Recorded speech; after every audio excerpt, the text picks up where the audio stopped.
Oh, when he's talking, you gotta listen.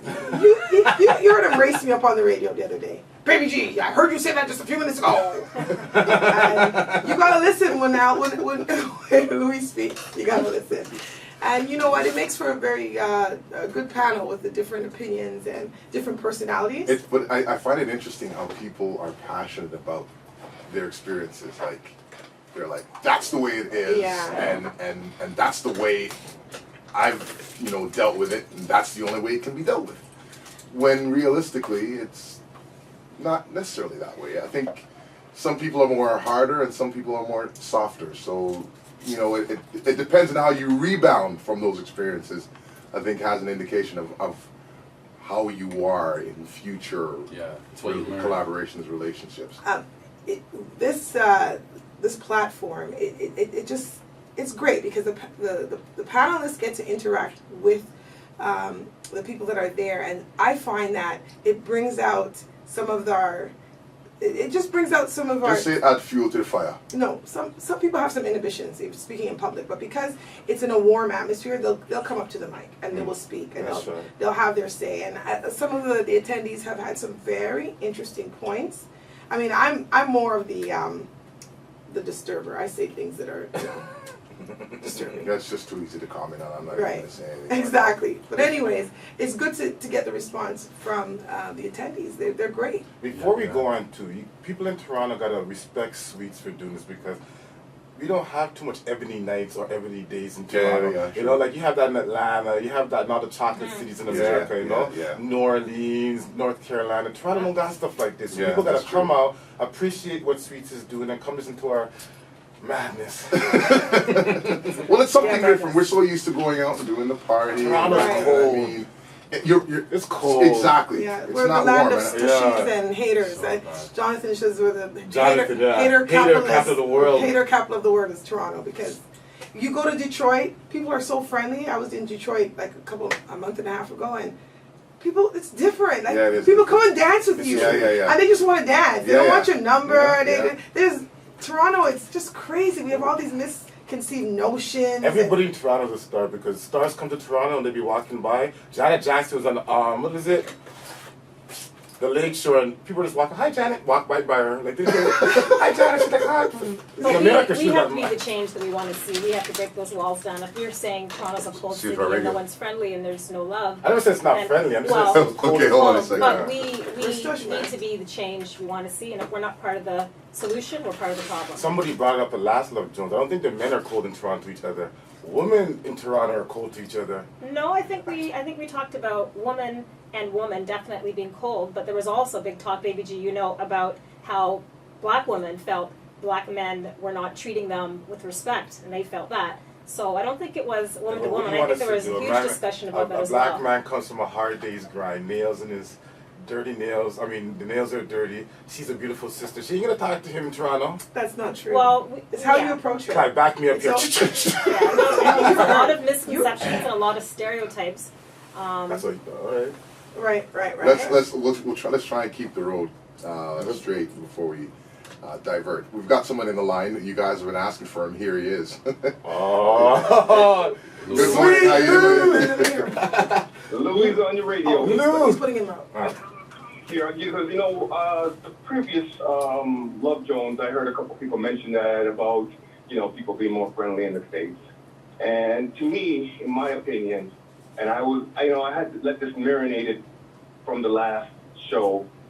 How dare anybody come here and say that and compare Americans to Canadians? You're in Canada.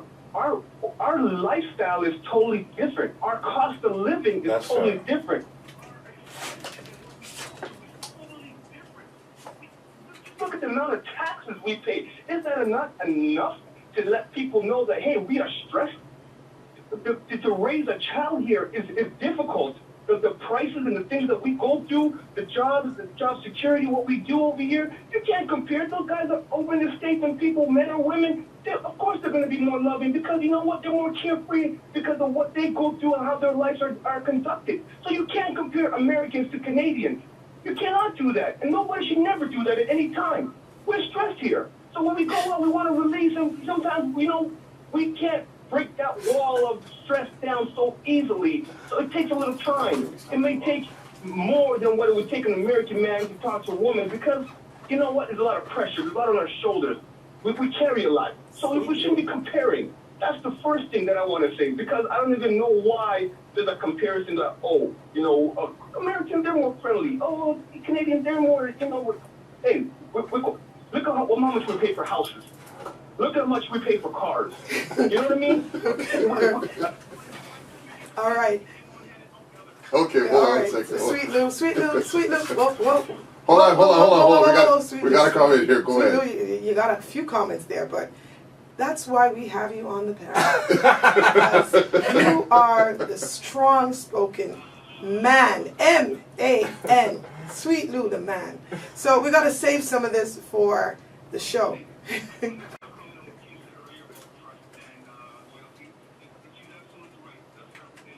You have to know who you are. Sometimes you know what people need to just take a deep breath, relax, release, and just look within themselves to know the type of person they are, to know what they are looking for, but also to know what you have in front of you because you may be in a relationship and not even recognize the quality of the person that you are because you don't recognize the quality of the person that you are, right? So you have to recognize the quality within yourself before you can recognize the quality of the person you're with. Right. That's what I'm trying to say. And so I agree with her. So you can love thy neighbor. And to just follow up with that, Louis, I think a lot of people in relationships, we often say, you know, in a relationship it's 50-50. And I think we need to approach relationships as, you know, oh, I'm not going to try to find someone to make me whole, but we have to be whole before we enter into a relationship. Because often if you're looking for someone to complete you, that's a problem. Mm-hmm. And you need to find yourself and be complete. Because when you come with brokenness and you come with baggage and you're not whole, then you can't walk through the tough times. And this whole thing about 50-50, really you should bring 100% and 100% in a relationship for success.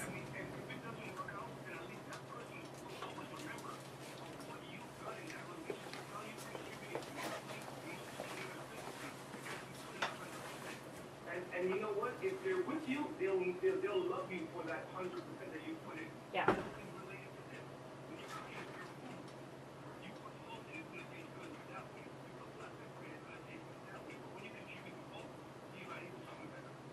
All right. Well said. All right. Thank you, Louis. Thank you, Louis. Appreciate it. All right, for sure. You too. Sound like Lou's ready already, boy. He's the preacher, man. He's got it going on. Definitely the passionate one. But Very. We're touching on some good points that we're going to elaborate on more. But this idea that you got to know yourself and have respect for yourself, because if you don't respect yourself, you are not going to respect the person that you're with, and you're going to keep compromising, and you're going to keep etching away at yourself. I agree to some degree. I think that we have a fuller understanding of who we are as we get older. I don't think we have necessarily a total understanding. That's true. Absolutely. But that being said, what we take from other relationships, that baggage, so to speak, is what you will learn from those relationships is how you're going to deal with other relationships. So having an understanding of who you are plays a big point. But also, what you take from those relationships, what you will learn, and what you're going to take in terms of what you learn to the next relationship, in terms of those trust issues. Because if there was never any trust issues before, right, at some point there has to be, right? At some point you have to trust somebody. So it's what you're going to take. Do you really? Of course you do. You have to.